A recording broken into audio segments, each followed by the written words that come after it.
दारी और इंसाफ पसंदी के लिए मशहूर थे। रशीद की चाल अली बख्श ने संदूक को एक गधे की गाड़ी पर लादा और चौधरी के घर की तरफ रवाना हुआ। रास्ते में उसे गांव का एक शरारती और लालची आदमी रशीद मिला। रशीद ने संदूक देखकर अपनी भिन्नें उठाई और कहा, अरे अली बख्श, ये क्या ले जा रहे हो? कोई खजाना मिला है क्या? मुझे भी तो बताओ। अली बख्श ने मुस्कुराते हुए कहा, रशीद भाई, ये खजाना मेरा नहीं, मैं इसे चौधरी साहब के पास ले जा रहा हूं ताकि उसका असली मालिक मिल सके। रशीद हंस पड़ा और बोला, तुम पागल हो? इतनी दौलत हाथ लगे और तुम उसे लौटा रहे हो? अगर मैं होता तो इसे छुपा लेता और शहर जाकर ऐश करता। अली बख्श ने रशीद की बात को नजरअंदाज किया और अपनी राह ली।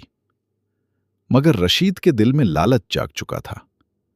उसने सोचा, अगर यह खजाना चौधरी के हाथ लग गया तो मुझे कुछ न मिलेगा। क्यों न मैं कोई चाल चलूं। रशीद ने गांव में अफवाह फैलानी शुरू कर दी कि अली बख्श ने यह खजाना खुद छुपाया था ताकि मशहूर हो जाए और बाद में उसे अपने लिए इस्तेमाल करे। गांव वालों में से कुछ ने रशीद की बात पर यकीन कर लिया और अली बख्श के बारे में चहमहगोइयां शुरू हो गईं। चौधरी के दरबार में अली बख्श चौधरी अब्दुर्रहमान के घर पहुंचा। चौधरी एक बुजुर्ग सफेद दाढ़ी वाले शख्स थे जिनकी आंखों में हिकमत और रहम झलकता था। उन्होंने संदूक देखा तो हैरान रह गए।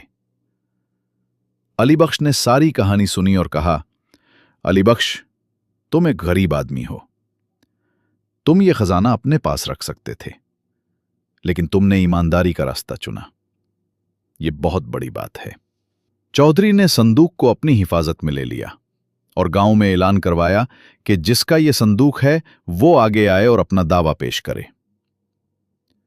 कई दिन गुजर गए, लेकिन कोई दावा करने ना आया। गांव वालों ने चहमहगोइयां शुरू कर दी। कुछ कहने लगे, यह खजाना शायद किसी डाकू का है। दूसरे कहते, शायद यह कोई पुराना खजाना है जो सदियों से दफन था। रशीद ने अपनी अफवाहों को मजीद हवा दी और कहा, देखा, मैं कहता था कि अली बख्श ही उसका मालिक है। वो हमें बेवकूफ बना रहा है। इन बातों से अली बख्श का दिल दुखी हुआ, लेकिन उसने सब्र से काम लिया और कहा, अल्लाह जानता है कि मेरा दिल साफ है। एक नया मोड़। 1 माह गुजरने के बाद चौधरी ने अली बख्श को बुलाया और कहा, अली, कोई इस खजाने का दावा करने नहीं आया। अब यह तुम्हारा हक है।